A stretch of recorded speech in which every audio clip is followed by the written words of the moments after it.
جب ایڈمن اپنی ذمہ داریوں سے فارغ ہوا تو وہ موسیو موریل کے پاس پہنچا۔ سادہ، خوش مزاج، خوبصورت، تنومند، اونچا لمبا ایڈمن موسیو موریل کو واقعی کپتان نظر آ رہا تھا۔ کیا تم جہاز کو جزیرے ایلبا پر لے کر گئے تھے؟ اگر موسیو موریل کا خیال تھا کہ ایڈمن اس سوال پر گھبرا جائے گا تو اسے مایوسی ہوئی۔ ایڈمن بڑے اطمینان سے کسی ہچکچاہٹ کے بغیر بتانے لگا، جناب، جو ہی کپتان صاحب کو شدید بخار ہوا، انہوں نے مجھے طلب کیا۔ انہوں نے مجھے جزیرہ ایلبا پر جا کر جہاز روکنے کا حکم دیا اور ایک تحریری پیغام بھی دیا کہ میں وہاں نیپولین کو پہنچا دوں۔ نیپولین کا نام سن کر موریل چونکا۔ اس نے ادھر ادھر دیکھا، کوئی ان کی باتیں تو نہیں سن رہا۔ نیپولین، فرانس کا عظیم بادشاہ جس سے حکومت چھین لی گئی تھی، ان دنوں جزیرہ ایلبا میں جلاوطنی کی زندگی گزار رہا تھا۔ وہ دوبارہ اقتدار میں آنے کے لیے کوششیں کر رہا تھا۔ نئی حکومت اس سے خائف تھی اور ہر وہ شخص جس کا نیپولین سے کوئی تعلق ہو سکتا تھا اسے اپنا دشمن سمجھتی تھی۔ یہ فرانس کی تاریخ کا بہت نازک دور تھا۔ ان گنت فرانسیسی کوشاں تھے کہ نیپولین کو دوبارہ بادشاہ بنایا جائے۔ بہت سے منصوبے بن رہے تھے، سازشیں ہو رہی تھیں۔ سب سے خطرناک بات یہ تھی کہ ہر وہ شخص جس کے بارے میں ہلکا سا بھی شبہ ہوتا کہ وہ نیپولین کا ہمدرد یا حامی ہے اور اس کو اقتدار میں لانے کے لیے کچھ کر رہا ہے، اسے دشمن سمجھ کر کڑی سزا دی جاتی تھی۔ ایڈمن سادگی اور معصومیت سے کہہ رہا تھا، جناب، میں اپنے مرتے ہوئے کپتان کے آخری حکم کی تعمیل سے کیسے انکار کر سکتا تھا؟ پھر نیپولین بھی ہمارا سابق بادشاہ ہے، اسی لیے میں جہاز ایلیبا لے گیا اور اپنے مرنے والے کپتان کے آخری حکم کی تعمیل کی۔ میں نے کچھ برا تو نہیں کیا نا جناب؟ اگر آپ مجھ سے نہ بھی پوچھتے تو بھی میں آپ کو سب کچھ ضرور بتاتا۔ موسیو موریل کو سیاست سے کوئی دلچسپی نہیں تھی۔ وہ تو ایک تاجر تھا، لیکن موجودہ ملکی صورتحال اور سیاست پر اس کی نظر تھی۔ اس نے ایڈمن سے کہا، میں نہیں جاننا چاہتا کہ تم نے وہاں کیا پیغام دیا، مگر میں تمہیں مشورہ یہ دوں گا کہ تم کسی سے کبھی یہ ذکر نہیں کرنا کہ تم ایلیبا گئے تھے اور کوئی پیغام کسی کو دیا تھا۔ جناب، کپتان نے بھی مجھے یہی کہا تھا کہ میں اس کا ذکر کسی سے نہ کروں۔ موسیو موریل نے اسے بتایا کہ وہ جلد ہی اپنے حصے دار سے بات کرے گا اور اسے پورا یقین ہے کہ ایڈمن کو جہاز کا کپتان بنا دیا جائے گا۔ ایڈمن بہت خوش ہوا۔ جناب، اب مجھے کچھ دنوں کی چھٹی درکار ہے۔ سامان کا انتراش تو وینگلز ہی کر لے گا۔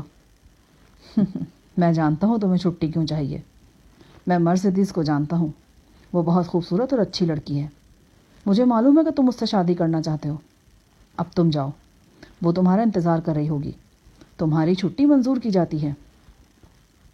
حاسد۔ ایڈمن بہت خوش تھا۔ مرسیڈیز اس کا انتظار کر رہی ہوگی، وہ اس سے شادی کرنے والا تھا۔ موسیو موریل اس پر مہربان تھا اور اس کا دل کہتا تھا کہ اسے جہاز کا کپتان بنا دیا جائے گا۔ اسے اپنے بوڑھے والد سے ملنے کا بھی بہت اشتیاق تھا۔ شہر کے ایک پرانے حصے میں وہ ایک فلیٹ میں رہتے تھے۔ اس کا باپ دانتے بھی جہاز کی آمد کی خبر سن کر بے چینی سے اس کا انتظار کر رہا تھا۔ اسے اپنے اکلوتے اور فرما بردار بیٹے سے بہت محبت تھی، جو اس کے آرام و آسائش کا پورا خیال رکھتا تھا۔ جب سفر میں بھی ہوتا تو باقاعدگی سے اسے رقم بھیجا کرتا تھا۔ باپ بیٹا ٹوٹ کر ایک دوسرے سے ملے۔ دونوں کو ایک دوسرے سے بے حد محبت تھی۔ ایڈمن کے باپ دانتے نے خدا کا شکر ادا کیا کہ اس کا بیٹا لمبے بحری سفر کے بعد خیریت سے گھر لوٹ آیا ہے۔ دونوں کے درمیان سفر کے بارے میں کچھ باتیں ہوئیں۔ ایڈمن نے اپنے باپ کی صحت کے بارے میں کئی سوال پوچھے۔ دانتے کو معلوم تھا کہ مرسیڈیز کو بھی جہاز کی آمد کی خبر مل گئی ہوگی اور وہ بھی بڑی شدت سے اس کا انتظار کر رہی ہوگی۔ اسے بھی اپنے بیٹے کی پسند مرسیڈیز بہت اچھی لگتی تھی۔ اس نے کہا، میرے بیٹے، اب تم میرے ساتھ باتوں میں زیادہ وقت ضائع نہ کرو۔ مرسیڈیز تمہارا انتظار کر رہی ہوگی بے چینی سے۔ تم جا کر اس سے مل لو۔ میں تمہاری واپسی تک اچھا سا کھانا تیار کرتا ہوں، پھر ہم دونوں مل کر کھائیں گے۔ ایڈمن مسکرا دیا اور اجازت لے کر اپنی محبوبہ سے ملنے چل دیا۔ مرسیڈیز بہت نازک، خوبصورت اور دلکش لڑکی تھی۔ اس کا ایک چچا زاد بھائی فرناند تھا۔ فرناند عجیب و غریب شخصیت کا جوان تھا۔ وہ فوج میں ملازم تھا، مگر اسے لمبی لمبی باتیں کرنے کا بے حد شوق تھا۔ مرسیڈیز بہت اچھے اور متحمل مزاج کی نوجوان لڑکی تھی۔ وہ فرناند کو اپنے بھائی کی طرح سمجھتی تھی، مگر فرناند کے دل میں کچھ اور تھا۔ اسے علم تھا کہ مرسیڈیز ایڈمن سے محبت کرتی ہے، اسی لیے وہ ایڈمن سے شدید نفرت کرتا تھا۔ فرناند مرسیڈیز سے شادی کرنا چاہتا تھا۔ جب ایڈمن اپنے بحری سفر پر گیا ہوا تھا تو وہ بہت خوش تھا۔ وہ تو دل ہی دل میں دعائیں کرتا تھا کہ جہاز غرق ہو جائے اور ایڈمن بھی مر جائے۔ ایڈمن کی عدم موجودگی میں مرسیڈیز سے شادی کے لیے اس کا اصرار بڑھ گیا تھا، مگر مرسیڈیز ہمیشہ انکار کر دیتی تھی۔ وہ ایڈمنڈ سے اپنی اٹوٹ محبت کا اظہار کرتی تو فرناند پر جیسے پاگل پن کا دورہ سا پڑ جاتا۔ وہ اپنی تلوار نکال لیتا اور اسے وحشیوں کی طرح لہرانے لگتا اور پھر چیخ چیخ کر کہتا، میں قسم کھاتا ہوں کہ میں ایڈمنڈ کو زندہ نہیں چھوڑوں گا۔ مرسیڈیز اسے یاد دلاتی کہ اگر فرناند نے ایڈمنڈ کو کبھی کوئی تکلیف پہنچانے کی کوشش کی تو وہ اسے معاف نہیں کرے گی، بلکہ ایک بہن کی حیثیت سے وہ اسے اگر برداشت کر لیتی ہے تو وہ اس جذبے کو دل سے نکال دے گی اور فرناند سے نفرت کرنے لگے گی۔ جس وقت اپنی محبوبہ مرسیڈیز سے ملنے ایڈمنڈ بہت خوش اس کے گھر جا رہا تھا، فرناند اس وقت مرسیڈیز کے گھر بیٹھا ہوا تھا۔ اسے سنگن مل چکی تھی کہ ایڈمنڈ کا جہاز آنے والا ہے۔ مجھ سے شادی کر لو، میں تمہارے بغیر زندہ نہیں رہ سکتا، فرناند نے پاگلوں کی طرح سر کو جھٹکا دیتے ہوئے کہا۔ مرسیڈیز تنگ آ چکی تھی۔ وہ اپنا غصہ چھپاتے ہوئے بولی، میں تمہیں سینکڑوں بار بتا چکی ہوں کہ میں ایڈمنڈ سے محبت کرتی ہوں، میں صرف اور صرف اس سے شادی کروں گی۔ فرناند غصے میں آ گیا۔ اس نے مرسیڈیز کی طرف یوں دیکھا جیسے وہ اسے پکڑ کر جانے کیا کر ڈالے گا۔ میں ایڈمنڈ کو دیکھ لوں گا، تم جو مرضی کہو، میں ایڈمنڈ کے علاوہ کبھی کسی سے شادی نہیں کروں گی۔ یہ جملہ اندر داخل ہوتے ہوئے ایڈمنڈ کے کان میں پڑا تو وہ بے حد خوش ہوا۔ ادھر مرسیڈیز کی نظر ایڈمنڈ پر پڑی تو وہ خوشی سے اچھل پڑی۔ تیزی سے ایڈمنڈ کی طرف بڑھ کر اس نے اس کا محبت سے استقبال کیا۔ دونوں چاہنے والوں نے ایک بار پھر اپنی محبت کا عہد دہرایا۔ وہ ایک دوسرے میں اتنا کھو گئے تھے کہ انہوں نے وہاں کھڑے فرناند کو بھلا دیا۔ ایڈمنڈ مرسیڈیز کو خوشخبری سنانے کے لیے بے چین تھا۔ میری پیاری مرسیڈیز، ایک خوشخبری سنو، میں بہت جلد کپتان کا عہدہ سنبھالنے والا ہوں۔ سچ؟ مبارک ہو، میں بہت خوش ہوں میرے پیارے ایڈمنڈ۔ ایڈمنڈ کے کپتان بننے کی خبر سن کر فرناند کے دل پر چھریاں سی چل گئیں۔ جہاں مرسیڈیز کی آنکھیں خوشیوں سے چمک رہی تھیں، وہاں غصے سے فرناند کی آنکھیں سرخ انگارہ بن گئی تھیں۔ اس کا دل حسد سے جل رہا تھا۔ وہ غصے اور نفرت سے پیر پٹکتا جانے لگا تو مرسیڈیز نے اسے آواز دے کر کہا، میرے پیارے بھائی، کہاں چلے؟ ادھر آؤ نا، میرے ہونے والے خاوند کو گلے سے لگاؤ، میرا خاوند تمہارا سچا دوست ثابت ہوگا۔ فرناند رک گیا۔ ایڈمنڈ نے آگے بڑھ کر اس سے بڑی گرمجوشی کے ساتھ ہاتھ ملایا۔ فرناند بھی مجبور ہو گیا۔ اس نے بڑی سرد مہری سے ہاتھ ملایا اور تیزی سے وہاں سے نکل گیا۔ سازش۔ فرناند بہت غصے میں تھا۔ حسد اور انتقام کی آگ میں وہ جل رہا تھا۔ اسے معلوم نہیں تھا کہ کچھ اور لوگ بھی ہیں جو ایڈمنڈ سے حسد کرتے ہیں اور اسے نقصان پہنچانے کا ارادہ کیے ہوئے ہیں۔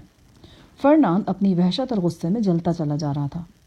اس نے وینگلز کو بھی نہ دیکھا جو اس وقت ایک سرائے کے باہر ایک شخص کے ساتھ بیٹھا شراب پی رہا تھا۔ فرناند!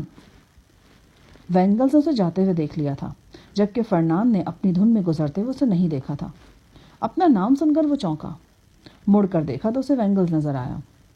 وینگلز کے پاس ایڈمنڈ کا ایک پڑوسی کاپریس بیٹھا تھا۔ وینگلز اور کاپریس دونوں جانتے تھے کہ فرناند مرسیڈیز سے شادی کرنا چاہتا ہے۔ تم نے مجھے بلایا؟ ہاں، ہم نے تمہیں آواز دی۔ تم کہاں جا رہے تھے؟ کاپریس نے کہا۔ فرناند خاموش رہا۔ کیا جواب دیتا؟ وینگلز اور کاپریس نے ایک دوسرے کی طرف معنی خیز نظروں سے دیکھا۔ وینگلز نے سرائے کے ملازم کو ایک گلاس لانے کا حکم دیا۔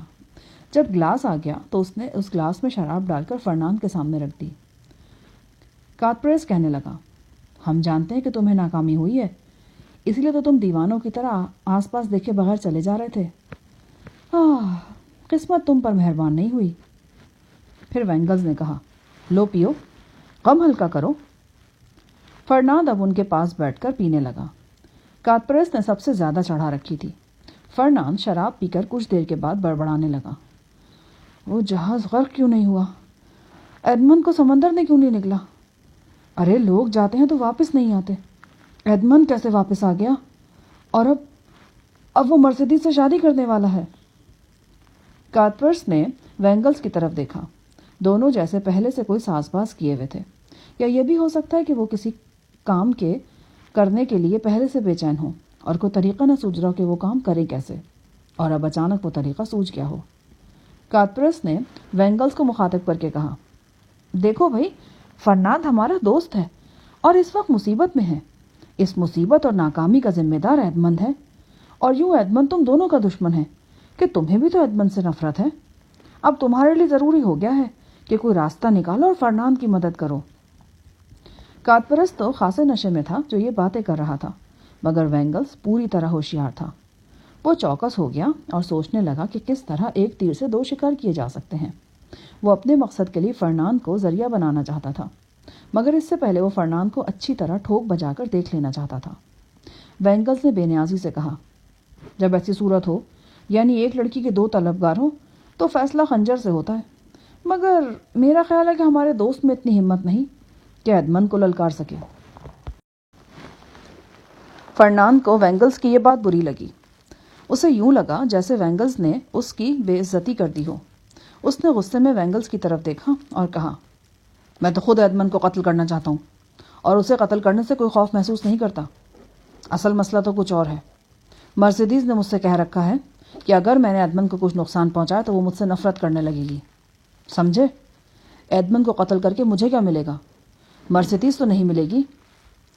کاتپرس نے اس کی دلیل سنی تو اس کا مذاق اڑاتے ہوئے کہنے لگا، اچھا ایسا ہے تو پھر یہ بھی سن لو کہ ایڈمنڈ کو فیران جہاز کا کپتان بنایا جا رہا ہے، اور جب جہاز اس بار اپنے سفر پر نکلے گا تو اس سے پہلے مرسیڈیز اور ایڈمنڈ کی شادی ہو چکی ہوگی۔ وینگلز نے اس موقع پر ضروری سمجھا کہ زبان کھولے۔ اصل نقصان تو میرا ہوگا کہ میں کپتان نہیں بن سکوں گا۔ جب وینگلز نے دیکھا کہ فرناند بڑی توجہ سے یہ سب باتیں سن رہا ہے تو اس نے بڑے ڈرامائی انداز میں کہا، بخدا جو کچھ میں جانتا ہوں، اگر وہ سرکاری افسروں کو معلوم ہو جائے نا تو ایڈمنڈ کو کبھی کپتان نہ بنایا جائے، بلکہ وہ بادشاہ فرانس کے خلاف سازش کے جرم میں قید کر دیا جائے گا۔ فرناند کا سارا وجود ہل کر رہ گیا۔ اس نے بڑی دلچسپی اور اشتیاق سے پوچھا، کیا کہا تم نے؟ وہ قید ہو جائے گا؟ ہاں، میں ٹھیک کہہ رہا ہوں۔ تم کیا جانتے ہو؟ مجھے بتاؤ۔ فرناند کے لہجے میں التجا تھی۔ وینگلز کے ذہن میں ترکیب پک چکی تھی۔ فرناند کو غور سے دیکھتے ہوئے اس نے سرگوشی میں کہا، سنو، میں سب کچھ جانتا ہوں۔ ایڈمنڈ نے واپسی میں جہاز کو ایلیبا کے جزیرے پر روکا تھا۔ مگر کیوں؟ ایلیبا کے جزیرے میں کیا تھا؟ فرناند نے بے چینی سے پوچھا۔ وینگلر نے غصے سے کہا، احمق، تم جانتے ہو ایلیبا میں سابق بادشاہ نیپولین جلا وطنی کی زندگی بسر کر رہا ہے۔ وہ وہاں نیپولین سے ملا۔ نیپولین نے اسے خط دیا ہے۔ یہ خط نیپولین نے پیرس میں رہنے والے اپنے کسی حمایتی دوست کے نام لکھا ہوگا، اور اس کے بعد ایڈمنڈ نے موریل سے چھٹی کی درخواست کی۔ شادی کا بہانہ کر کے وہ شادی سے پہلے ضرور پیرس جائے گا تاکہ وہ خط وہاں پہنچا سکے۔ فرناند اب ساری بات اچھی طرح سمجھ گیا تھا۔ اس نے 1-2 بار اپنا سر ہلایا۔ وہ اپنی حیرت پر قابو پانا چاہتا تھا۔ پھر اس نے پوچھا، تو تمہارے خیال میں وہ خط اب کہاں ہوگا؟ وینگلر نے چند لمحے سوچا اور پھر بولا، یا تو وہ خط ایڈمنڈ کے پاس ہوگا، یا اس نے خط کو اپنے باپ کے گھر میں کہیں چھپایا ہوا ہوگا، یا پھر یہ خط جہاز میں اس کے کیبن میں کہیں محفوظ ہوگا۔ وینگلر نے دیکھا کہ فرناند کا چہرہ کئی رنگ بدل رہا ہے۔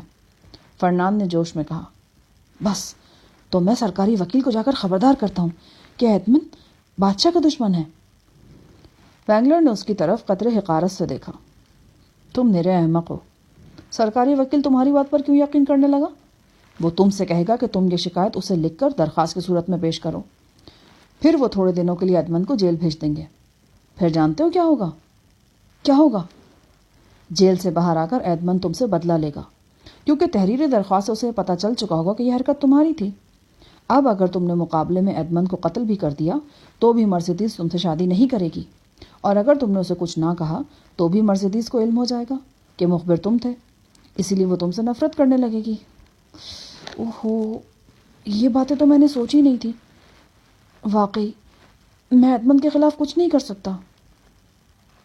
چند منٹوں کے لیے خاموشی چھا گئی۔ پھر فرناند نے پوچھا، تم ہی بتاؤ میں کیا کروں؟ وینگلر نے ساری ترکیب ذہن میں سوچ رکھی تھی۔ ابھی بتاتا ہوں۔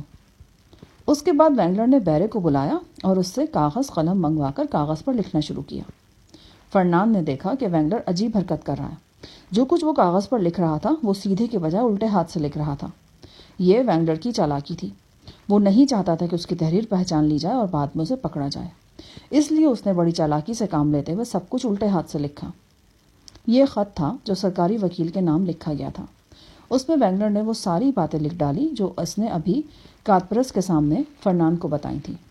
اس خط میں ایڈمن کو بادشاہ فرانس کا دشمن اور غدار ثابت کیا گیا۔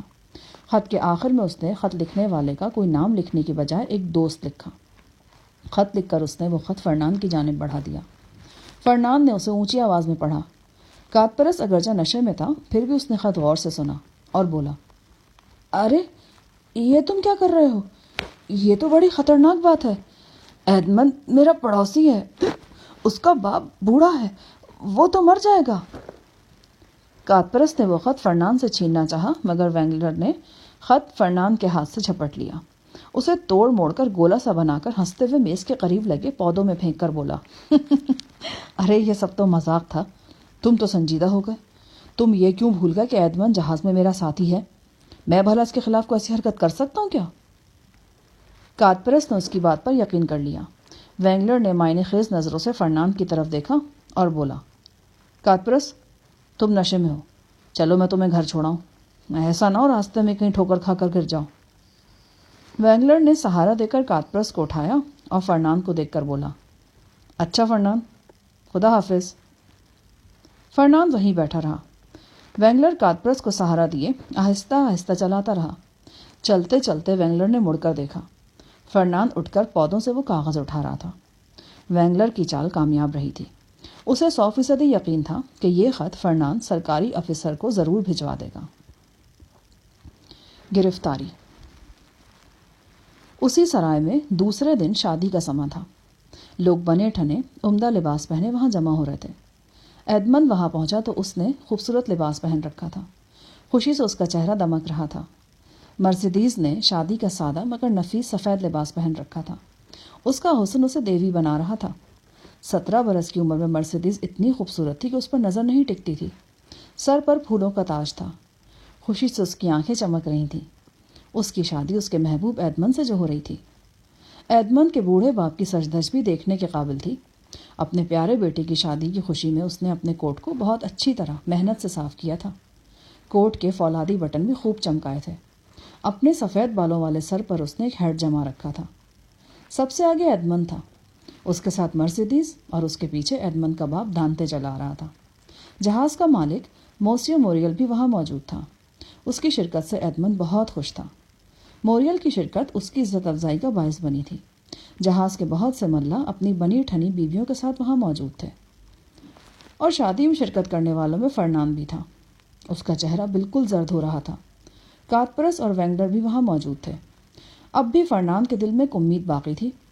سب لوگوں کی طرح وہ بھی یہی سمجھتا تھا کہ وہ مرسیڈیز اور ایڈمن کی منگنی کی خوشی میں دیے جانے والے زہرانے میں شریک ہیں۔ اس تقریب کی وجہ سے سرائے عام گاہکوں کے لیے بند کر دی گئی تھی۔ سرائے کی تمام چھوٹی بڑی میزیں ایک ساتھ جوڑ کر ایک بڑی میز بنا دی گئی تھی۔ جب سب لوگ اپنی اپنی جگہ پر بیٹھ گئے اور کچھ شور تھما تو موسیو موریل نے سب سے پہلے ایڈمن اور مرسیڈیز کی صحت کا جام تجویز کیا۔ اس کے بعد ایڈمن کے والد موسیو دانتے نے۔ اس رسم کے بعد سرائے کے ملازموں نے میز پر کھانا چننا شروع کر دیا۔ کئی قسم کے لذیذ کھانے تھے۔ ایڈمن بہت خوش تھا۔ اس وقت وہ اپنے آپ کو دنیا کا خوش قسمت ترین انسان سمجھ رہا تھا، اور یہی مرسیڈیز سوچ رہی تھی کہ وہ دنیا کی سب سے خوبصورت خوش قسمت لڑکی ہے۔ سب لوگ بے حد خوش تھے، بڑی رغبت سے کھانا کھا رہے تھے، سوائے ایک شخص کے، اور وہ فرنان تھا، جو بجھے بجھے دل سے کوئی لقمہ زہر مار کر رہا تھا۔ وہ بے حد پریشان تھا اور اپنی نفرت چھپانے کے لیے پوری کوششیں کر رہا تھا۔ ایڈمن نے اپنی گھڑی پر ایک نظر ڈالی تو اٹھ کر کھڑا ہو گیا۔ اس نے سب حاضرین کو مخاطب کر کے کہا، میرے معزز مہمانوں اور عزیز دوستوں، میں آپ کو ایک خوشگوار حیرت سے دوچار کر رہا ہوں۔ میرے محسن موسیو موریل کی شفقت اور مدد سے مجھے اور مرسیڈیز کو ان کاغذات کی تکمیل کا موقع مل گیا جو شادی کے لیے ضروری ہوتے ہیں۔ اسی لیے یہ ہماری منگنی کی دعوت نہیں بلکہ شادی کی دعوت ہے۔ یہ کہہ کر ایڈمن نے پھر گھڑی پر ایک نگاہ ڈالی اور کہا، اب سے ٹھیک آدھے گھنٹے کے بعد ہم دونوں میاں بیوی بن جائیں گے۔ میئر صاحب ہمارا انتظار کر رہے ہیں۔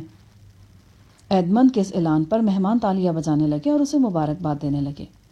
جلدی جلدی کھانا ختم کر کے آخری جام صحت پیا گیا اور لوگ جلوس کی شکل میں ٹاؤن ہال جانے کے لیے دروازے کے قریب جمع ہونے لگے۔ ایڈمن کے جہاز کے ملاحوں نے دروازہ کھولا۔ 2 سپاہی باہر کھڑے تھے۔ انہوں نے ہجوم کو ایک طرف دھکیل کر راستہ بنایا اور ایک میجسٹریٹ اندر داخل ہوا۔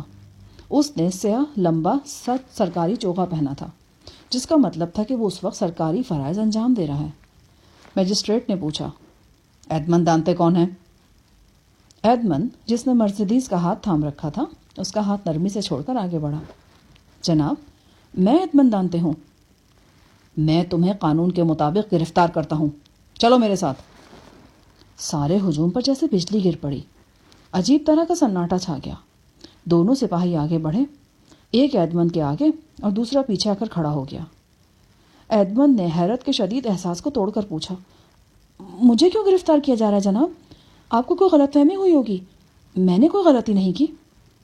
میں قانون کا کارندہ ہوں، مجھے ایڈمن دانتے کو گرفتار کرنے کا حکم دیا گیا ہے۔ چونکہ تم ہی ایڈمن دانتے ہو، اس لیے میں تمہیں گرفتار کر رہا ہوں۔ اس کی وجہ مجھے معلوم نہیں، یہ تم سرکاری وکیل سے جا کر پوچھ سکتے ہو، وہی تمہیں اس کی وجہ بتائے گا۔ ابھی تم میرے ساتھ چلو۔ نیک دل موسیو موریل کو بہت صدمہ ہوا تھا، وہ بے حد پریشان تھا، وہ کچھ بھی نہیں کر سکتا تھا۔ اسے اچھی طرح معلوم تھا کہ قانون کے کام اسی طرح کے ہوتے ہیں۔ اس نے ایڈمن سے کہا، میجسٹریٹ کو جو حکم دیا گیا وہ اس پر عمل کر رہا ہے، تمہیں سرکاری وکیل کے پاس جانے میں کوئی دیر نہیں کرنی چاہیے، وہاں ہر بات صاف ہو جائے گی اور جو غلط فہمی ہوگی وہ دور ہو جائے گی۔ ایڈمن کو بہت صدمہ ہوا تھا، وہ بہت پریشان تھا، مگر چونکہ وہ ایک بے گناہ نوجوان تھا اور اسے اپنی بے گناہی کا پورا یقین تھا، اس لیے موسیو موریل کی اس بات نے اسے بہت حوصلہ دیا۔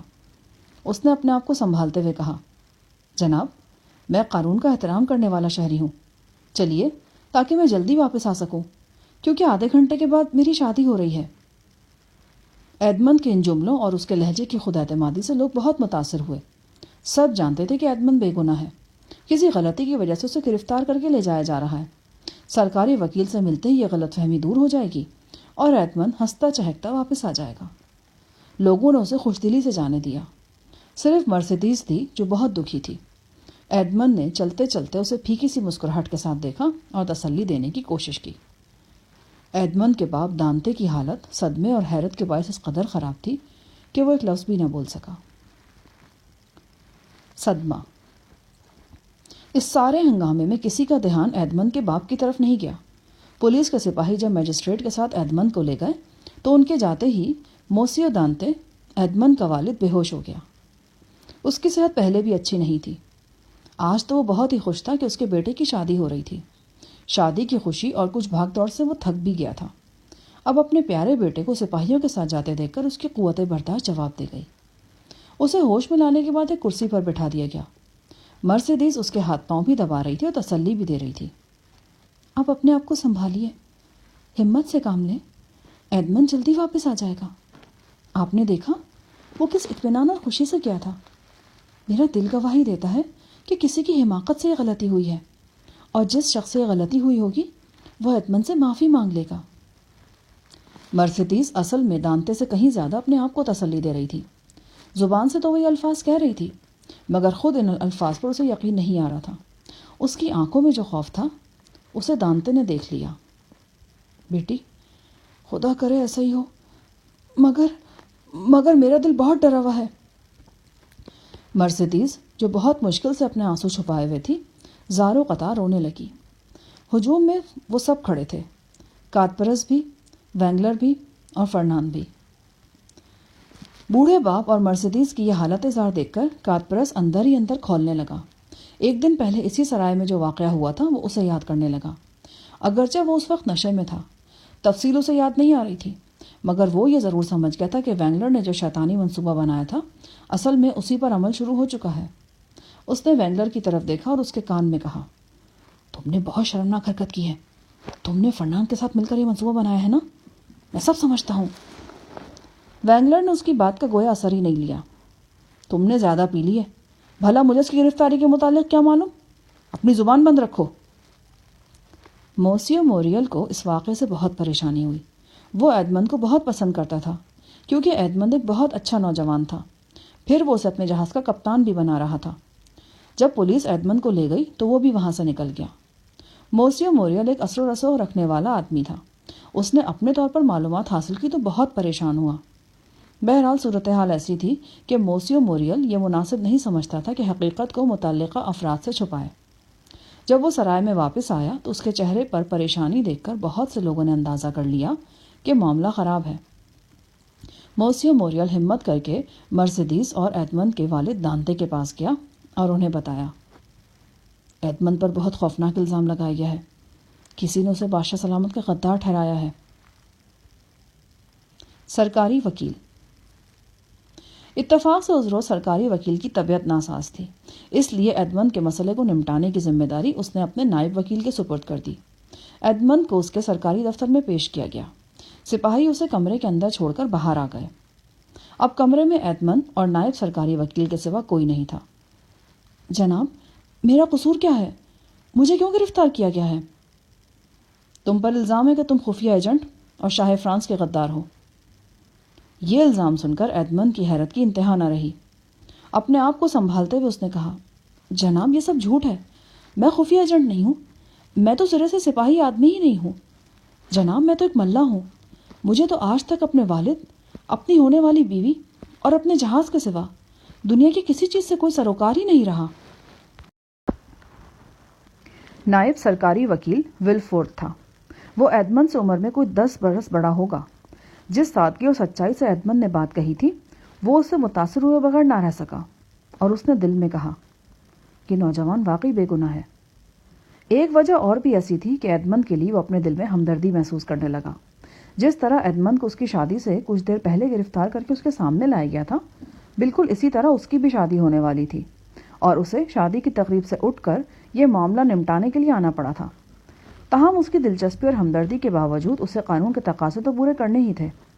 اس نے پوچھا، مجھے بتاؤ کہ جہاز کو الیبا کے جزیرے پر کیوں روکا گیا اور وہاں سے خط کیوں حاصل کیا گیا تھا؟ ایڈمنڈ نے سارا واقعہ پوری سچائی اور سادگی سے بیان کر دیا۔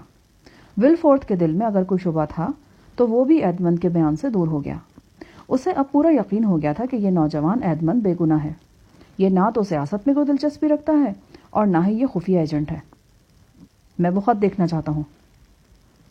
ایڈمنڈ خاموش کھڑا رہا۔ جب ولفورڈ نے دوبارہ یہی بات کہی تو ایڈمنڈ نے کہا، جناب مجھے قسم دی گئی تھی اور میں نے خود بھی قسم کھائی تھی کہ وہ خط میں صرف اس شخص کو دوں گا جس کے نام یہ خط مجھے سونپا گیا تھا۔ ایڈمنڈ کے اس جواب نے ولفورڈ کے دل میں اس کے لیے مزید نرمی پیدا کر دی۔ اس نے دل میں سوچا کہ یہ نوجوان کم عمر صحیح مگر اخلاق کے اعلیٰ ترین معیار پر پورا اترتا ہے۔ اگر یہ مجرم ہوتا تو اس سادگی کا اظہار نہ کرتا، مگر اسے بہرحال قانونی تقاضے تو پورے کرنا ہی تھے۔ تم دیکھ رہے ہو کہ میں قانون کے مطابق کارروائی کر رہا ہوں، اس لیے تمہارا یہ فرض ہے کہ تم وہ خط سرکار کے حوالے کر دو۔ اپنی قسم کو بھول جاؤ، کیونکہ یہ خط میں سپاہیوں کے ذریعے بھی تم سے حاصل کر سکتا ہوں۔ تمہیں اپنی مرضی کے خلاف ہی صحیح مگر قانون کے حکم کی تعمیل کرتے ہوئے یہ خط میرے حوالے کرنا ہوگا۔ چونکہ تم قانون کی پابندی کرو گے اس لیے تمہاری قسم نہیں ٹوٹے گی۔ ایڈمنڈ سرکاری وکیل ولفورڈ کے رویے سے بہت متاثر ہوا۔ واقعی وہ یہ خط پولیس کے سپاہیوں کے ذریعے زبردستی اسے چھین سکتے تھے، جبکہ سرکاری وکیل اس کے ساتھ اخلاق سے پیش آتے ہوئے اسے یہ بھی بتا رہا تھا کہ ایسی صورت میں خط اس کے حوالے کرنے سے اس کی قسم نہیں ٹوٹے گی۔ ایڈمنڈ نے بڑے ادب سے کہا، جناب میں یہ خط خوشی سے آپ کی خدمت میں پیش کر دیتا ہوں، کیونکہ آپ قانون کے نمائندے ہیں، اور دوسری بات یہ کہ انسان کی عزت کرتے ہیں۔ یہ کہہ کر ایڈمنڈ نے وہ خط اپنی جیکٹ کے اندرونی جیب سے نکالا۔ یہ ایک سفید بند لفافہ تھا جسے اس نے بڑے ادب سے ولفورڈ کی طرف بڑھا دیا۔ ولفورڈ نے اشتیاق سے وہ خط پکڑا اور پھر خط لے کر لیمپ کی طرف مڑا۔ وہ لفافے پر لکھا ہوا نام پڑھنے کے لیے خاصا بے چین ہو رہا تھا۔ خط پر لکھا نام پڑھ کر اس کا رنگ اڑ گیا۔ اس نام نے اس پر ایسا ناخوشگوار اثر کیا کہ ولفورڈ کو یوں لگا جیسے وہ بے ہوش ہو رہا ہے۔ اس نے ایک بار پھر اپنے آپ کو سنبھالنے کے لیے میز کا سہارا لیا۔ اس نے لفافے پر لکھا نام اور پتہ دوبارہ پڑھا، موسیو نوارتے۔ یہ نام نائب سرکاری وکیل ولفورڈ کے باپ کا تھا۔ ولفورڈ پر کیا بیت رہی تھی اس کا کچھ بھی اندازہ ایڈمنڈ کو نہ ہو سکا، کیونکہ ولفورڈ کا چہرہ لیمپ کی طرف اندھیرے میں تھا۔ نائب سرکاری وکیل ولفورڈ کو ہمیشہ یہ خدشہ رہا تھا کہ ایک نہ ایک دن اس کے باپ کی سرگرمیاں بے نقاب ہو کر رہیں گی، اور جس دن ایسا ہوا وہ خود زبردست مصیبت اور پریشانی میں پھنس جائے گا۔ اس نے اپنی ہمت اور محنت سے دولت پیدا کی، اپنے باپ کے نام کو ترک کر کے اپنے نام کے ساتھ اپنی ماں کا نام لگا لیا۔ جب وہ نائب سرکاری وکیل بنا تو وہ اپنے آپ کو خاصا محفوظ سمجھنے لگا تھا، اور اب تو تورینی سے منگنی ہونے کے بعد وہ خاصا اطمینان بھی محسوس کرنے لگا تھا۔ ادھر اس کا باپ نوارتے، جو نیپولین کا حامی اور وفادار تھا، کئی برسوں سے گمنامی اور خاموشی کی زندگی گزار رہا تھا، اور کسی کو معلوم نہیں تھا کہ وہ کیا کر رہا ہے، مگر اس خط نے یہ ثابت کر دیا تھا کہ اس کا باپ جو کئی برسوں سے چھپا ہوا تھا اب باہر آنے والا تھا اور نیپولین کو دوبارہ تخت دلوانے کے لیے لوگوں میں ممتاز کردار ادا کرنے والا تھا۔ ولفورڈ کی الجھن صحیح تھی۔ اسے نیپولین سابق بادشاہ سے ہمدردی تھی نہ دلچسپی۔ وہ موجودہ شاہ فرانس کا وفادار تھا۔ اس کے تمام مفادات اس حکومت کے ساتھ وابستہ تھے۔ وہ اس خط کے ساتھ وابستہ خطروں کو جلد ہی بھانپ گیا تھا۔ شاہ فرانس کا وفادار ہونے کے ناطے وہ یہ خط اپنے باپ تک پہنچانے کی اجازت نہیں دے سکتا تھا، لیکن وہ اپنے باپ کو گرفتار کرانے کے حق میں بھی نہیں تھا، حالانکہ یہ بھی اس کی ذمہ داری تھی کہ وہ بادشاہ کے خلاف سازش میں مصروف اپنے باپ کو گرفتار کراتا۔ اگر وہ اپنے باپ کو گرفتار نہیں کرانا چاہتا تھا تو اس کی وجہ یہ نہیں تھی کہ اسے اپنے باپ سے کسی قسم کی محبت تھی، بلکہ اس کی اصل وجہ خوف تھا کہ اس طرح کہیں لوگوں پر یہ راز نہ کھل جائے کہ وہ اس کا بیٹا ہے۔ ولفورڈ نے فیصلہ کر لیا۔ وہ مڑا تو اس کا چہرہ پرسکون تھا۔ کیا یہ خط تمہارے علاوہ کسی اور نے بھی دیکھا ہے؟ ایڈمنڈ کو سوال عجیب لگا، کیونکہ وہ پہلے ہی بتا چکا تھا کہ اس خط کے بارے میں کسی کو بھی علم نہیں ہے۔ نہیں جناب، میں عرض کر چکا ہوں کہ جب سے میرے پاس ہے اسے کسی نے نہیں دیکھا، حتیٰ کہ میں نے بھی خط نہیں پڑھا کیونکہ لفافہ بند تھا۔ یہ جواب سن کر ولفورڈ بہت خوش ہوا۔ اس نے دل میں خدا کا شکر ادا کیا کہ آج اتفاق سے سرکاری وکیل بیمار تھا، اسی لیے وہ دفتر نہیں آیا۔ اگر وہ بیمار نہ ہوتا اور یہ خط سرکاری وکیل پڑھ لیتا تو ولفورڈ کی تباہی یقینی تھی۔ حالات نے اسے بچا لیا تھا۔ نائب سرکاری وکیل ولفورڈ نے ایڈمنڈ کی طرف دیکھا، مسکرایا اور بڑے نرم لہجے میں بولا، مجھے تمہاری بے گناہی کا یقین ہو گیا ہے، مگر یہ خط بہت خطرناک ہے اور جس نے بھی تم پر الزام لگایا ہے اس کے لگائے گئے الزامات کو یہ خط ثابت کر دے گا۔ وہ خط جو ہمیں تمہارے خلاف لکھا گیا میں تمہیں دکھاتا ہوں۔ یہ کہہ کر ولفورڈ نے فائل سے وہ خط نکالا جو وینگلر نے الٹے ہاتھ سے لکھا تھا اور پھر اسے مسل کر گولا سا بنا کر پھینکا تھا۔ فرناند نے یہ خط روانہ کرنے سے پہلے سیدھا کرنے کی کوشش کی تھی۔ خط کے آخر میں لکھنے والے کے نام کی جگہ صرف ایک دوست لکھا تھا۔ بے چارے ایڈمنڈ کے لیے کسی طور ممکن نہ تھا کہ وہ اس خط کے لکھنے والے کے بارے میں کوئی اندازہ لگا سکے۔ اسے تو کسی بات کا سرے سے علم ہی نہیں تھا۔ وہ اس خط کو گھورتا رہا اور پھر سر جھٹک کر بولا، میں نہیں جانتا کہ یہ خط کس نے لکھا ہے۔ ولفورڈ ایڈمنڈ کے اس جواب سے بھی بہت خوش ہوا۔ ہر بات اس کے حق میں جا رہی تھی۔ ولفورڈ نے یہ خط ایڈمنڈ سے واپس لے کر اسے فائل میں لگایا اور وہ خط جو اسے ایڈمنڈ نے دیا تھا اور جو اس کے باپ کے نام لکھا گیا تھا اسے آتش دان میں ڈال دیا۔ جب تک وہ پورا خط جل کر راکھ نہ ہو گیا ولفورڈ اسے غور سے دیکھتا رہا۔ ایڈمنڈ اپنی جگہ خوش ہوا کہ وہ خط جو اس پر لگائے گئے الزام کو ثابت کرتا تھا اسے نیک دل نائب سرکاری وکیل نے جلا دیا ہے۔ جناب، اب کیا میں جا سکتا ہوں؟ ہاں، کیوں نہیں، لیکن ابھی تمہیں تھوڑی دیر رکنا پڑے گا کیونکہ تھوڑی سی کارروائی کرنی ہے، مگر تمہیں یہ وعدہ کرنا ہوگا کہ تم کسی کو بھی اس خط کے بارے میں کچھ نہیں بتاؤ گے۔ ایڈمنڈ کو بھلا کیا اعتراض ہو سکتا تھا؟ اسے تو پہلے بھی یہی کہا گیا تھا کہ وہ اس خط کا کسی سے ذکر تک نہ کرے۔ اس نے جواب دیا، جناب، میں قسم کھاتا ہوں کہ اس خط کے متعلق کسی سے بھی ایک لفظ نہیں کہوں گا۔ آپ بہت مہربان ہیں۔ میں وعدہ کرتا ہوں کہ اگر کوئی پوچھے گا بھی تو میں کہہ دوں گا کہ ایسا کوئی خط تھا ہی نہیں۔ ولفورڈ نے ایک بار پھر اپنی خوش قسمتی پر خوشی محسوس کی۔ ایک افسر کو بلوایا گیا۔ ولفورڈ اسے ایک طرف لے گیا اور آہستہ سے اس کے کان میں کچھ کہا جسے ایڈمنڈ بالکل بھی نہ سن سکا۔ افسر نے ایڈمنڈ کو اپنے ساتھ چلنے کا اشارہ کیا۔ ایڈمنڈ نے ولفورڈ کو سلام کیا اور کمرے سے نکل گیا۔ ایڈمنڈ بالکل مطمئن تھا۔ اسے ولفورڈ کی بات پر یقین تھا کہ تھوڑی دیر بعد اسے آزاد کر دیا جائے گا اور وہ اپنی پیاری مرسیڈیز کے پاس پہنچ جائے گا۔ ولفورڈ اس سے بھی زیادہ خوش تھا کیونکہ اس کی خوشی کسی خوش فہمی پر مبنی نہیں تھی۔ وہ ایک بہت بڑی تباہی سے بچ گیا تھا۔ وہ سیدھا اپنی شادی کی تقریب میں پہنچا اور پھر وہ ایڈمنڈ کو اپنی شادی کی تقریب کی سرگرمیوں میں بالکل بھول گیا۔ دیف جیل۔ پولیس کا وہ افسر اور 2 سپاہی ایڈمنڈ کو اپنے ساتھ لے کر چلنے لگے۔ کئی تاریک راہداریوں سے ہوتے ہوئے ایک کوٹری کے لوہے کے دروازے کے سامنے آ کر وہ رک گئے۔ افسر نے چابی نکالی اور لوہے کا دروازہ کھولا۔ اندر سے سڑی ہوئی بو کا بھپکا باہر نکلا۔ اس سے پہلے کہ ایڈمنڈ کچھ سمجھ سکتا، دونوں سپاہیوں نے اسے کوٹری کے اندر دھکیلا اور لوہے کا دروازہ بند کر کے اسے تالا لگا دیا۔ ایڈمنڈ کو کچھ پریشانی تو ہوئی، مگر امید سے اس کا دل بھرا ہوا تھا کیونکہ اسے نائب سرکاری وکیل ولفورڈ کی بات پر بھروسہ تھا جس نے اسے کہا تھا کہ اسے کچھ دیر کے لیے اس لیے روکا گیا ہے کہ کچھ ضروری کارروائی کرنی ہے۔ ایڈمنڈ کو یقین تھا کہ اسے جلدی آزاد کر دیا جائے گا اور اس بدبودار کوٹری میں اس کا قیام بہت مختصر ثابت ہوگا۔ ایڈمنڈ بار بار گھڑی دیکھتا رہا۔ دروازے کے قریب ذرا سی بھی آہٹ ہوتی تو اسے امید بن جاتی کہ کوئی اسے دروازہ کھولنے کے لیے آیا ہے۔ وہ دروازے کی طرف لپک کر جاتا، مگر جب کوئی دکھائی نہ دیتا اور نہ ہی دروازہ کھلتا تو وہ مایوس ہو جاتا۔ اسے انتظار کرتے کرتے کئی گھنٹے گزر گئے۔ اب اس کی امید دم توڑنے لگی تھی۔ پریشانی میں غصہ بھی شامل ہو گیا۔ اپنی آزادی پر اسے جو یقین تھا اب وہ ڈگمگانے لگا۔ اس کے دل میں خود ہی کئی طرح کے خیالات پیدا ہونے لگے۔ کیا محافظ مجھے رہا کرنا بھول گئے ہیں؟ کہیں ایسا تو نہیں کہ میرے ساتھ دھوکہ کیا گیا ہے؟ وہ بے بس اور مجبور تھا۔ اس کے پاس کسی سوال کا جواب نہیں تھا اور وہاں کوئی ایسا بھی نہیں تھا جس سے وہ پوچھ سکتا کہ آخر یہ سب کچھ ہو کیوں رہا ہے اور اسے رہا کیوں نہیں کیا جا رہا۔ رات کے 10 بج گئے۔ دروازہ کھلا۔ ایڈمنڈ بہت خوش ہوا کہ اب اسے رہا کیا جا رہا ہے۔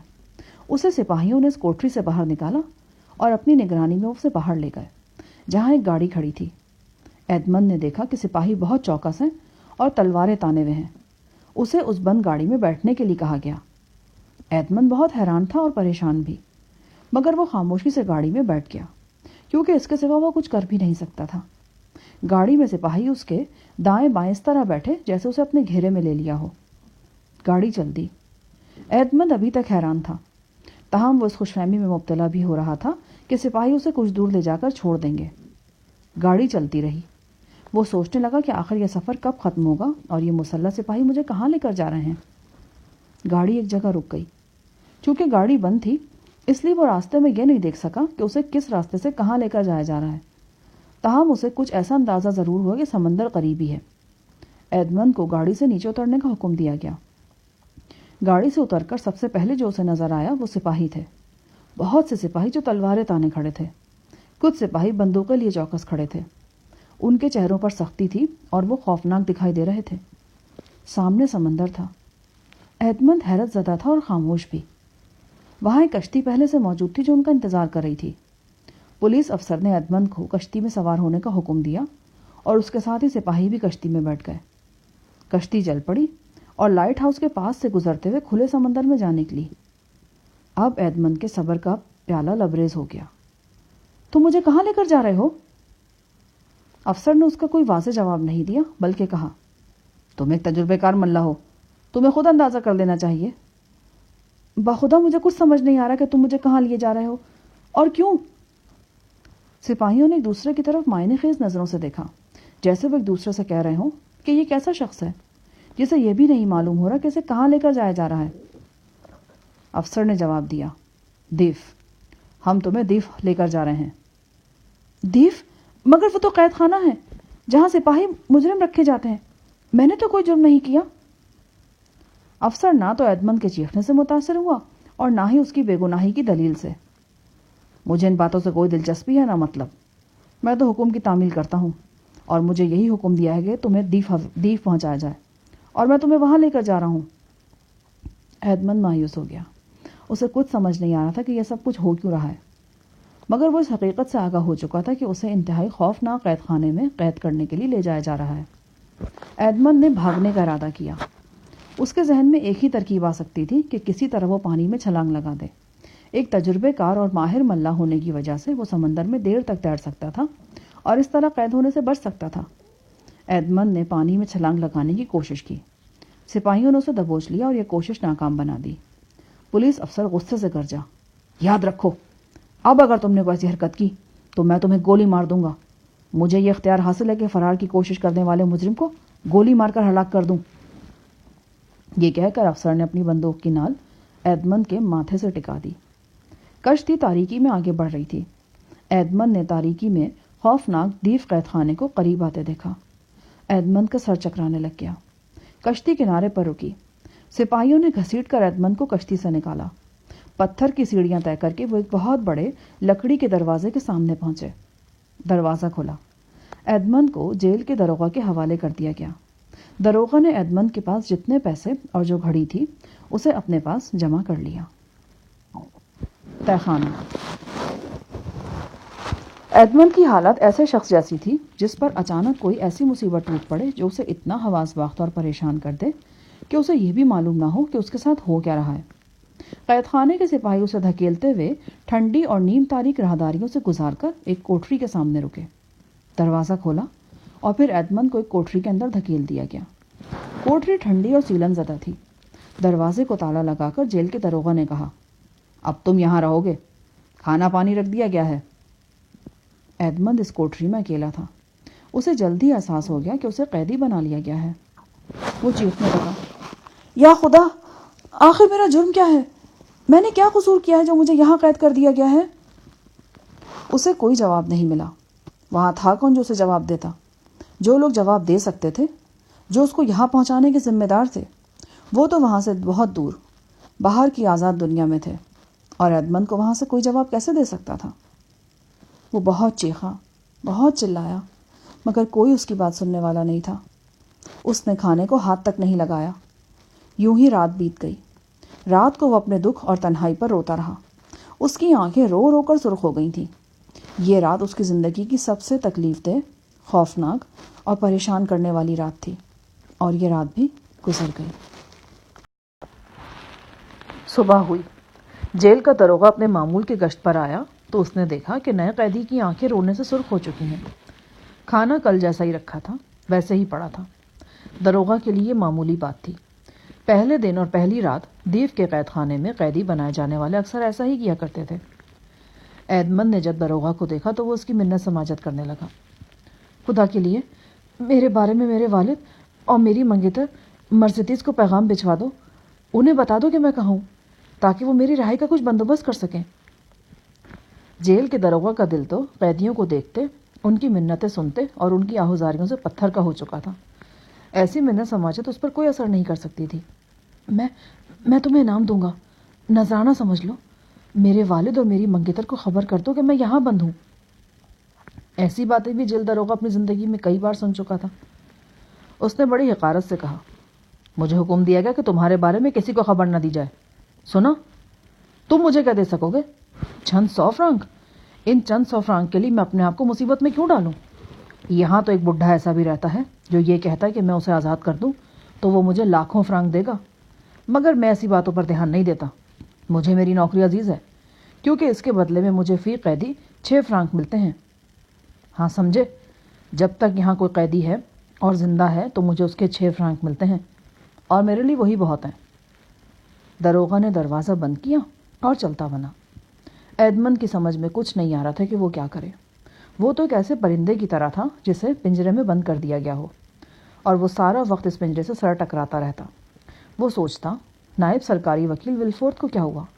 اس نے تو کہا تھا کہ اسے تھوڑی دیر کے لیے روکا جا رہا ہے، مگر اب وہ اسے آزاد کیوں نہیں کرا رہا؟ کیا وہ بھی بھول گیا اسے؟ جب وہ اپنے باپ اور اپنی محبوبہ مرسیڈیز کے بارے میں سوچتا تو اس کے دل پر چھریاں سی چلنے لگتی۔ انہیں کچھ خبر نہیں کہ وہ کہاں ہے، کس حال میں ہے، وہ کیا سوچ رہے ہوں گے۔ ایڈمنڈ پر کبھی غصے کا دورہ پڑتا، وہ چیختا چلاتا، کبھی وہ چپ ہو جاتا، گم سم بیٹھا رہتا۔ ہر روز اس کی کوٹری میں کھانا پہنچایا جاتا، مگر وہ اسے ہاتھ تک نہ لگاتا۔ کئی دن یہی صورتحال رہی۔ داروغہ جیل ہر روز گشت کرتا، اور وہاں اسی طرح رکھے کھانے کو دیکھ کر وہ بہت کچھ سوچنے پر مجبور ہو گیا۔ اس کے دل میں یہ بات آئی کہ اگر یہ قیدی جو کھانے کو ہاتھ نہیں لگاتا مر گیا تو جو 6 فرانک اس کی زندگی اور دیکھ بھال کے اسے ملتے ہیں وہ نہیں ملیں گے۔ اس نے ایڈمنڈ سے کہا، تم بہت احمق ہو، تم دیوانوں جیسی حرکتیں کرتے اور کھانا بھی نہیں کھاتے، اس طرح تو تم مر جاؤ گے۔ میں بے گناہ ہوں، خدا کے لیے مجھے بڑے افسر سے ملوا دو، میں اسے بتاؤں گا کہ میں بے گناہ ہوں۔ تمہیں گورنر سے نہیں ملوایا جا سکتا، یہ تو ناممکن ہے۔ کیوں نہیں ملوا سکتے؟ میں بے گناہ ہوں۔ جب داروغہ نے پھر صاف انکار کیا تو غصے میں ایڈمنڈ نے کرسی اٹھا کر داروغہ پر حملہ کرنے کی کوشش کی۔ داروغہ وار بچا گیا۔ انتہائی غصے میں وہ کوٹری سے نکلا اور دروازہ بند کر کے چلا گیا۔ ایڈمنڈ کو اس غصے کی بھاری قیمت ادا کرنی پڑی۔ داروغہ تھوڑی دیر کے بعد مسلح محافظوں کو ساتھ لے کر آیا۔ انہوں نے سختی سے ایڈمنڈ کو پکڑا اور اسے کھینچتے ہوئے زینے سے نیچے لے گئے۔ داروغہ نے حکم دیا، اسے تہہ خانے میں بند کر دو، یہ اسی کے قابل ہے۔ ایدمن کو کھینچ کر انہوں نے تہہ خانے میں لے جا کر ایک دروازہ کھولا اور اسے اندر دھکیل دیا۔ تہہ خانے کی کوٹری کا بھاری دروازہ بند کر دیا گیا۔ یہ تہہ خانہ کوٹری سے بھی بدتر تھا۔ اس میں روشنی نہیں تھی۔ ایک چھوٹی سی کھڑکی تھی جس میں مضبوط سلاخیں لگی ہوئی تھیں۔ کافی دیر تک ایدمن کو اندھیرے میں کچھ دکھائی نہیں دیا۔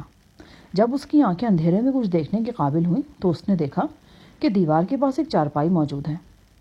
وہ کئی دنوں کا بھوکا تھا، پانی بھی نہیں پیا تھا۔ بھوک سے وہ نڈھال ہو رہا تھا۔ اس نے کھانا بھی کھایا اور پانی بھی پیا۔ ایدمن کے لیے زندہ رہنا اجیرن ہو گیا۔ دن ہفتوں میں اور ہفتے مہینوں میں تبدیل ہو کر سال بیتنے لگے۔ ایدمن کو اب یہ احساس ہی نہیں رہا تھا کہ وقت کیسے گزر رہا ہے اور کتنا وقت وہ جیل کے تہہ خانے میں گزار چکا ہے۔ داروغہ کا سلوک بھی اس سے سخت ہو گیا تھا۔ کوئی محافظ اس سے بات نہیں کرتا۔ کھانا پانی لے کر آنے والا بھی خاموشی سے کھانا رکھ کر کوئی بات کیے بغیر چلا جاتا۔ ایدمن بھی گھنٹوں خاموش بیٹھا رہتا۔ بات کرتا بھی تو کس سے؟ پھر اس پر بولنے کا دورہ پڑتا۔ وہ چیختا، چلاتا، آوازیں دیتا، اپنے آپ سے باتیں کرتا۔ وہ کسی بھی آواز کو سننے کے لیے ترستا رہتا۔ وہ دنیا کا مایوس ترین شخص بن گیا تھا۔ اس کی مایوسی انتہا کو پہنچ گئی تھی۔ اس نے مرنے کا فیصلہ کر لیا۔ جیل کے اس تاریک تہہ خانے میں زندہ رہنے کا کیا فائدہ تھا؟ اب کھانا آتا تو وہ اسے باہر پھینک دیتا۔ اس نے بھوکوں مرنے کا ارادہ کر لیا تھا۔ وہ بہت کمزور ہو رہا تھا۔ پراسرار آواز۔ ایک دن ایدمن دیوار کے قریب بچھی اپنی چارپائی پر لیٹا تھا کہ اسے دیوار کی دوسری طرف سے ایک آواز سنائی تھی۔ اگرچہ وہ کمزور ہو چکا تھا، اس کے باوجود وہ ہمت کر کے چارپائی سے اٹھا اور دیوار سے کان لگا کر غور سے سننے لگا۔ یہ آواز ایسی تھی جیسے کوئی دیوار کھرچ رہا ہو۔ ایدمن نے دل میں سوچا، اس طرح کی آواز کسی راز مزدور کے کام کرنے کی نہیں ہو سکتی، بلکہ یہ آواز کوئی قیدی دیوار کھرچنے سے پیدا کر رہا ہے جو جیل سے آزاد ہونے کی کوشش میں لگا ہوگا۔ جب سے وہ جیل میں آیا تھا، پہلی بار اس کے اندر تجسس پیدا ہوا کہ وہ یہ معلوم کرے کہ اس آواز کی حقیقت کیا ہے۔ ایدمن نے دیوار کو ٹھونک بجا کر دیکھا تو اسے محسوس ہوا کہ دیوار میں ایک پتھر ہلا ہوا ہے اور وہ ڈھیلا ہو چکا ہے۔ اگرچہ وہ پتھر ہلا ہوا اور ڈھیلا تھا، اس کے باوجود ایدمن کو اسے دیوار سے کھینچنے میں خاصی مشکل پیش آئی۔ جب وہ اس پتھر کو دیوار سے نکالنے میں کامیاب ہوا تو اس نے دیوار کی اس جگہ کو 3 بار کھٹکھٹایا۔ کھرچنے کی آواز بند ہو گئی۔ تھوڑے وقفے کے بعد وہی آواز پھر آنے لگی۔ اس پراسرار آواز نے ایدمن کو جیسے جینے کا نیا حوصلہ دیا۔ اس کے دل نے گواہی دی کہ دوسری طرف سے جو آواز آ رہی ہے وہ کسی قیدی کی پیدا کی ہوئی ہے۔ اس نے سب سے پہلا کام یہ کیا کہ جو کھانا اس کے لیے آیا پڑا تھا اسے کھایا۔ کئی دنوں سے وہ فاقے کر رہا تھا اور مرنے کا ارادہ کر چکا تھا۔ کھانا کھانے سے اس کی کمزوری میں کافی کمی واقع ہو گئی۔ اب وہ موت کو دل سے نکال کر جینے کی امنگ دل میں پیدا کر چکا تھا۔ وہ انسان کی صورت دیکھنے کے لیے ترسا ہوا تھا۔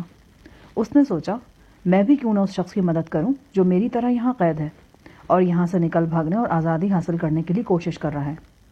اب اسے کسی ایسے تیز دھار آلے کی ضرورت تھی جس سے وہ بھی دیوار کو کھرچ سکے۔ ایدمن نے چاروں طرف دیکھا، مگر اس کی کوٹری میں کوئی ایسی چیز نہیں تھی۔ کوٹری میں پڑے پانی کے جگ کو دیکھ کر اس کے ذہن میں ایک ترکیب آ گئی۔ اس نے وہ جگ اٹھایا اور اسے زور سے زمین پر پٹک دیا۔ جگ کے کئی ٹکڑے ہو گئے۔ ان میں سے جو ٹکڑا سب سے تیز تھا اسے اٹھا کر اس نے اپنی چارپائی کو ایک طرف ہٹا کر دیوار کو اپنی طرف سے کھرچنا شروع کر دیا۔ مگر اسے یہ کام روکنا پڑا۔ کوئی سخت چیز درمیان میں آ گئی تھی اور جگ کا وہ ٹکڑا ناکارہ ہو گیا تھا۔ رات کا وقت تھا، اس لیے ایدمن کے لیے یہ اندازہ لگانا بھی مشکل تھا کہ وہ کتنا کامیاب ہوا ہے۔ ایدمن سوچتا رہا کہ وہ کس طرح، کس چیز کی مدد سے دیوار کو کھرچ سکتا ہے۔ کوئی چیز ذہن میں نہیں آ رہی تھی۔ یوں صبح ہو گئی۔ ایدمن نے اپنی چارپائی ٹھیک سے دیوار کے ساتھ لگا دی۔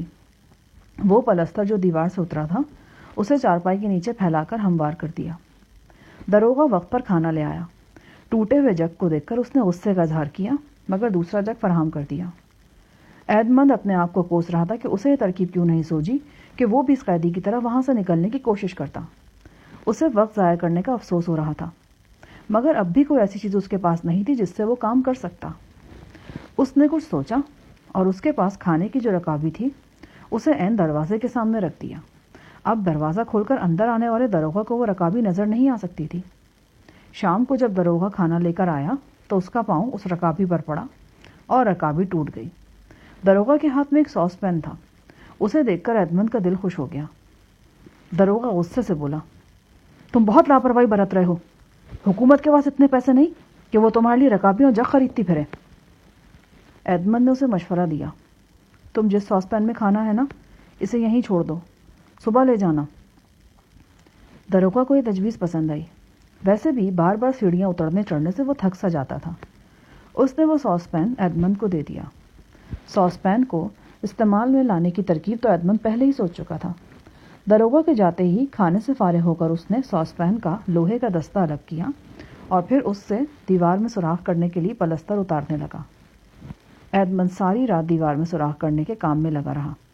جب صبح ہوئی تو اس نے تمام نشان چھپا دیے۔ اگلی صبح دروگا آیا تو وہ نئی رکابی لے کر نہیں آیا۔ اس نے اس ساس پین کو ایڈمنڈ کی کوٹری میں ہی رہنے دیا۔ یوں ایڈمنڈ کو لوہے کا وہ دستہ مل گیا۔ ایڈمنڈ کئی راتیں دیوار کو کھرچتا رہا اور پھر اتنا سوراخ بن گیا کہ اس کی نظر دیوار کی دوسری طرف بھی دیکھنے کے قابل ہو گئی، مگر ابھی بہت محنت کی ضرورت تھی۔ دوسری طرف کا قیدی بھی مسلسل دیوار کھرچ رہا تھا۔ جب تک شگاف بڑا نہ ہوتا وہ ایک دوسرے کو پوری طرح دیکھ نہیں سکتے تھے۔ اب ایڈمنڈ اور دوسری طرف کا قیدی ہم خیال ہو کر ایک پتھر پر ہی کام کر رہے تھے تاکہ پتھر دیوار سے ہٹایا جا سکے۔ ایڈمنڈ نے دن رات کام کیا اور اس میں بڑا ولولہ پیدا ہو چکا تھا۔ آخر ان دونوں کی محنت رنگ لے آئی۔ دونوں کے درمیان جو پتھر تھا وہ اسے کھسکانے میں کامیاب ہو گئے۔ پادری فاریا۔ وہ دونوں ایک دوسرے کے سامنے تھے۔ دونوں نے خوشی سے ایک دوسرے کو دیکھا اور اپنے کانپتے ہوئے ہاتھ ملائے۔ ایڈمنڈ کو ایک بات سوجی، اسی لیے وہ خود تھوڑا تھوڑا پیچھے ہٹنے لگا اور اس قیدی کو آگے کھینچنے لگا۔ یوں وہ اسے سہارا دے کر اپنے تہہ خانے میں لے آیا۔ جب ایڈمنڈ نے زبان کھولی تو اس کی آواز شدت جذبات سے کانپ رہی تھی۔ آپ کون ہیں؟ میں پادری فاریا ہوں۔ جیل کے افسر مجھے پاگل پادری کہتے ہیں۔ پادری فاریا کی عمر 65 برس کے قریب ہوگی۔ اس کی آنکھوں میں بے پناہ چمک تھی۔ وہ چھوٹے قد کا ایسا آدمی تھا جس کے بال سفید ہو چکے تھے۔ اس کی داڑھی لمبی تھی۔ تم کون ہو؟ ایڈمنڈ تو مدتوں سے بات کرنے کے لیے ترسا ہوا تھا۔ اس نے بڑی بے چینی سے پادری کو اپنے بارے میں سب کچھ بتا دیا۔ اپنی کہانی سنا کر اسے خاصی تسکین ہوئی۔ ایڈمنڈ نے اپنی کہانی ختم کر کے کہا، میں نے آپ کے بارے میں تو کچھ پوچھا ہی نہیں۔ آپ بتائیے، آپ کون ہیں اور یہاں کیسے آئے؟ پادری فاریا کی داستان بھی ایک طرح سے ایڈمنڈ کی طرح دکھ بھری کہانی سے ملتی جلتی تھی۔ وہ اس دیپ جیل میں 16 برس سے قید تھا۔ ایڈمنڈ کو اس جیل میں آئے 12 برس ہو چکے تھے۔ گویا پادری اس سے بھی 4 سال پہلے سے اس جیل میں بند تھا۔ وہ بہت پڑھا لکھا اور عالم شخص تھا۔ اسے سیاسی دشمنی کی وجہ سے گرفتار کر کے اس قید خانے میں ڈال دیا گیا تھا۔ میں کارڈینل اسپادا کا سیکریٹری تھا۔ بڑی عزت تھی۔ کارڈینل مجھے بیٹے کی طرح پیار کرتا تھا، میرے سیاسی خیالات کو پسند کرتا تھا اور تحفظ بھی دیتا تھا۔ جب کارڈینل کا انتقال ہوا تو دشمنوں کو موقع مل گیا، تب سے میں یہاں سڑ رہا ہوں۔ دونوں کے دکھ ایک جیسے تھے، دونوں کو سہارے کی ضرورت تھی۔ خاص طور پر ایڈمنڈ کو تو اس وقت کسی ایسے ہی آدمی کی ضرورت تھی جو اسے زندہ رہنے کا حوصلہ بخش تھا۔ پادری بھی بہت خوش ہوا۔ اس نے اپنے تجربے سے ہی بھانپ لیا تھا کہ ایڈمنڈ ایک شریف جوان ہے اور اس کی بے گناہی کو تسلیم بھی کر لیا تھا۔ تربیت۔ اب وہ اپنے ہی بنائے ہوئے راستے کے ذریعے ایک دوسرے کی کوٹریوں میں آتے جاتے اور باتیں کرتے۔ پادری کی کوٹری ایڈمنڈ کے تہہ خانے سے بڑی بھی تھی اور اچھی حالت میں بھی۔ جیل کے افسروں کی نظر میں پادری ایک احمق شخص تھا۔ وہ اسے خطرناک قیدی نہیں سمجھتے تھے، اسی لیے اس کو اس کے حال پر چھوڑ رکھا تھا۔ ایڈمنڈ کو تو یہ اندازہ ہو گیا تھا کہ پادری فاریا بڑا تجربے کار، ذہین اور عالم ہے، مگر یہ تو اسے بعد میں معلوم ہو کہ وہ صاحب کمال آدمی ہے۔ اس نے جیل میں رہتے ہوئے طرح طرح کی ایجادات کی تھی۔ ایک سیڑھی بنائی تھی۔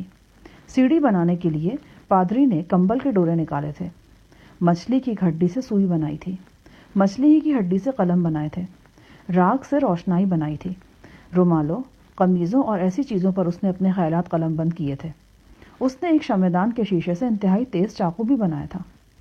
پادری فاریا اور ایڈمنڈ میں بہت جلد باپ بیٹے اور استاد شاگرد کا رشتہ قائم ہو گیا۔ ایڈمنڈ کم عقل تھا۔ حالات اور ملاحی کے پیشے نے اسے اتنی فرصت ہی نہیں دی تھی کہ وہ ڈھنگ سے تعلیم حاصل کر سکتا۔ اب اس کے پاس بہت وقت تھا اور ایک ایسے شخص کی رفاقت اسے حاصل ہو گئی تھی جو اپنے زمانے کا بڑا عالم تھا۔ خود فاریا کے دل میں بھی یہ آرزو پیدا ہو گئی کہ وہ اپنا سارا علم ایڈمنڈ کو منتقل کر دے۔ فاریا کو 4 زبانوں پر مکمل عبور حاصل تھا اور چاروں زبانوں میں سے اس نے دنیا کی اہم ترین کتابیں پڑھ رکھی تھیں: ریاضی، تاریخ اور طبیعیات میں تو اسے خاص مہارت حاصل تھی۔ اس کا حافظہ بہت اچھا تھا اور دنیا کے علوم اس کے سینے میں محفوظ تھے۔ یہ سب علوم اس نے ایڈمنڈ کو منتقل کرنے کا فیصلہ کر لیا۔ 1.5 برس میں پادری فاریا پوری محنت اور لگن سے ایڈمنڈ کو سارے علوم پڑھاتا رہا۔ پادری اس بات پر بے حد مسرور تھا کہ ایڈمنڈ میں علم حاصل کرنے کی بڑی لگن تھی۔ وہ بڑی محنت کر رہا تھا۔ علم کے ساتھ ساتھ آداب و اطوار بھی تبدیل ہونے لگے۔ اس کا اٹھنا بیٹھنا، بات کرنا بدل گیا۔ اب وہ ایک ملا نہیں رہا بلکہ ایک بہت پڑھا لکھا مہذب انسان بن گیا۔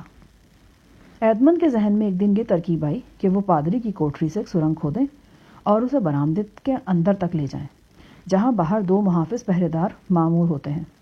جب وہ پہرے دار رات کو سویا یا اونگ رہے ہوں تو انہیں قابو کر کے ان کی وردیاں اتار کر، خود وردیاں پہن کر، ان کی چابیاں استعمال کر کے جیل سے نکل بھاگے۔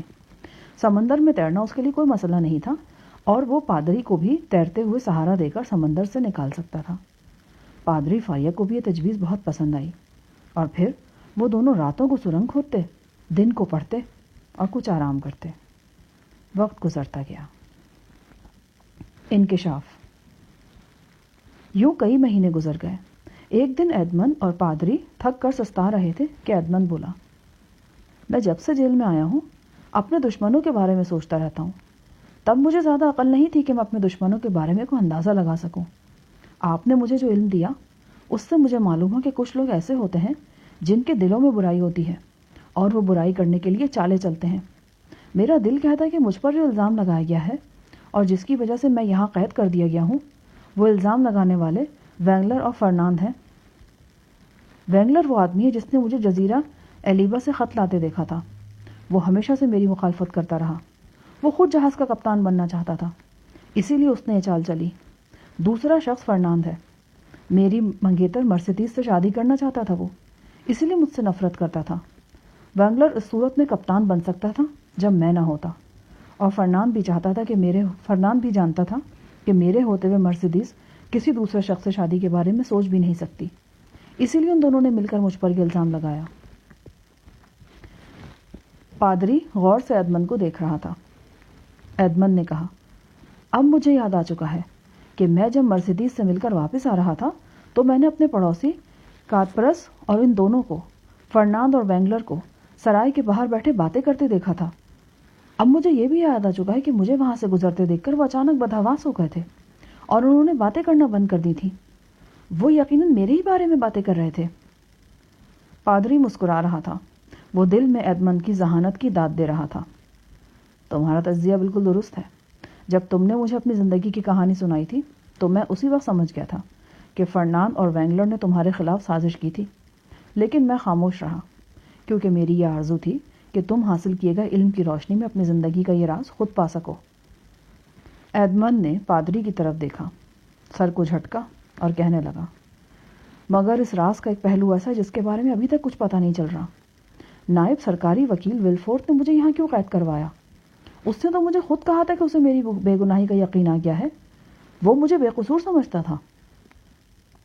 پادری کچھ دیر سوچتا رہا، پھر بولا، ہاں، یہ بہت الجھا ہوا نازک مسئلہ ہے۔ میں اسے ایک اور زاویے سے دیکھتا ہوں۔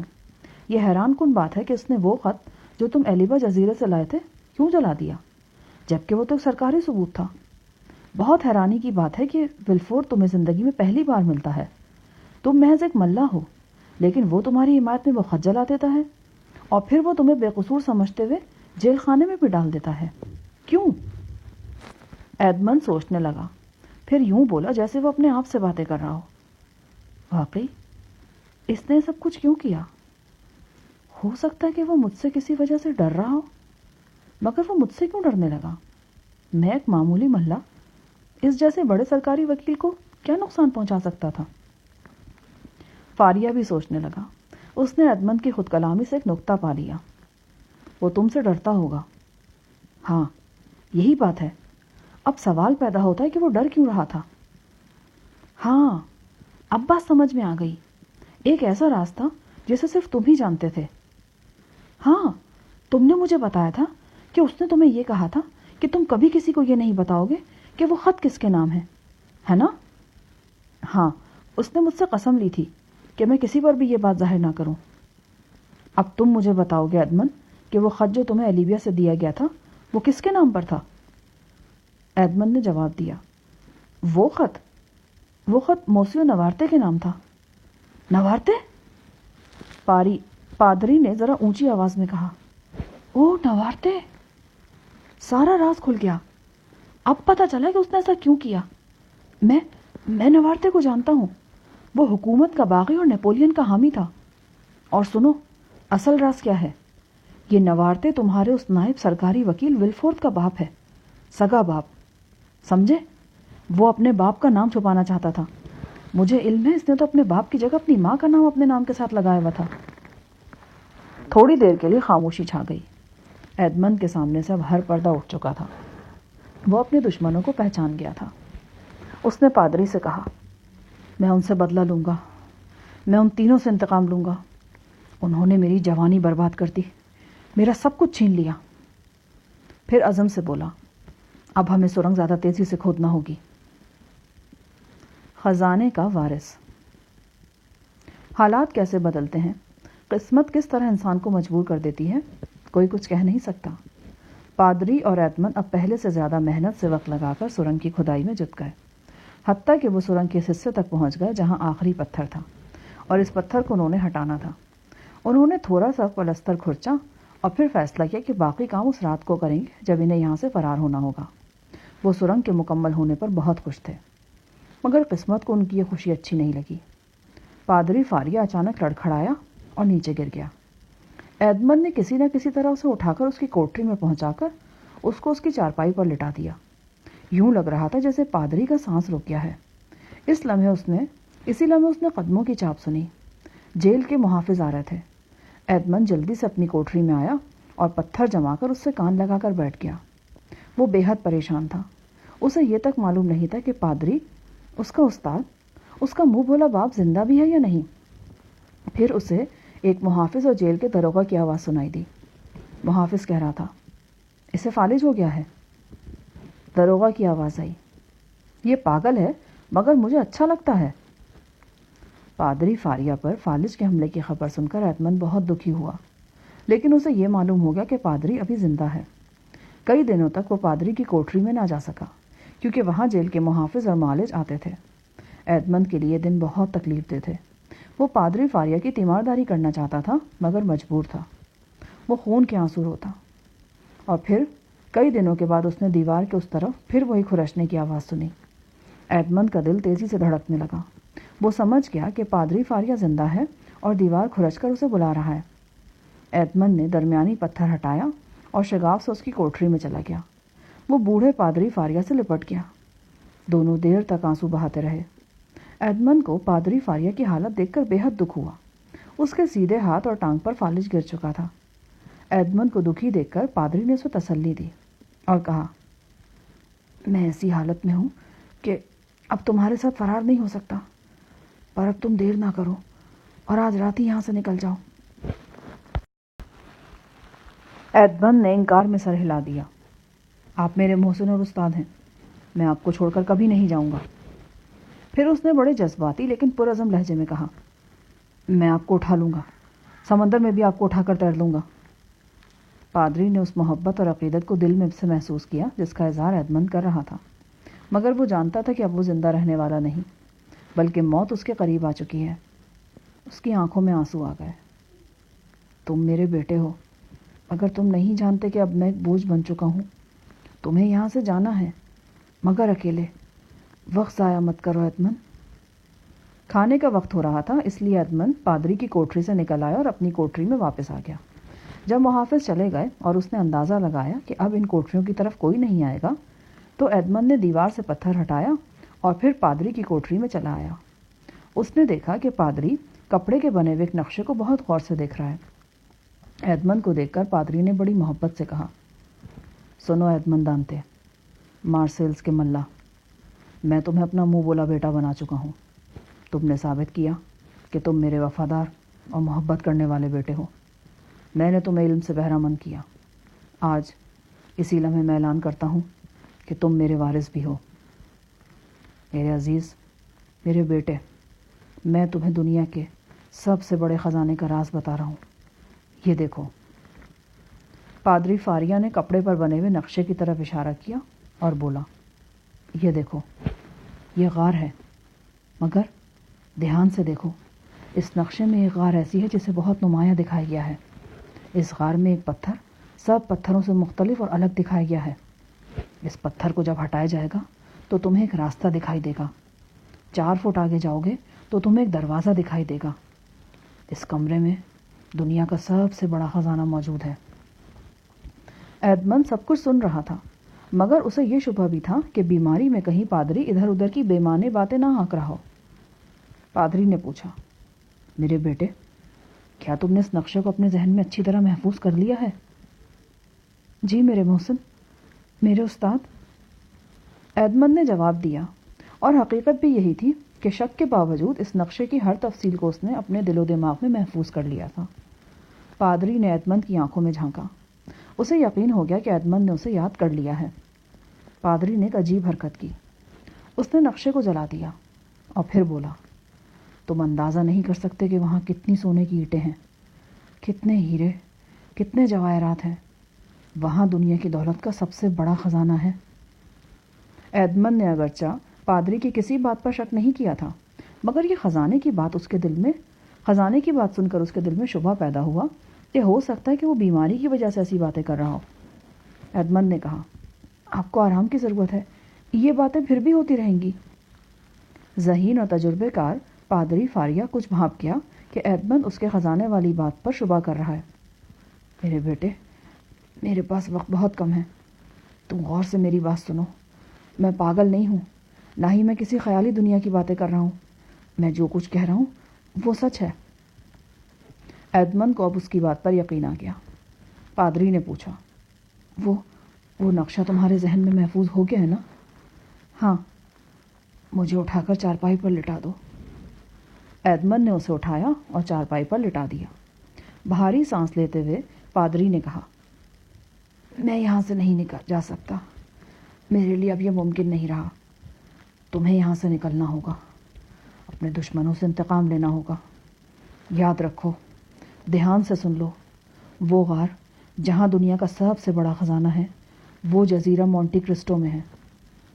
ایڈمنڈ نے جواب دیا، میں نے وہ جزیرہ دیکھا ہے، جہاز پر ہم کئی بار وہاں سے گزرے ہیں۔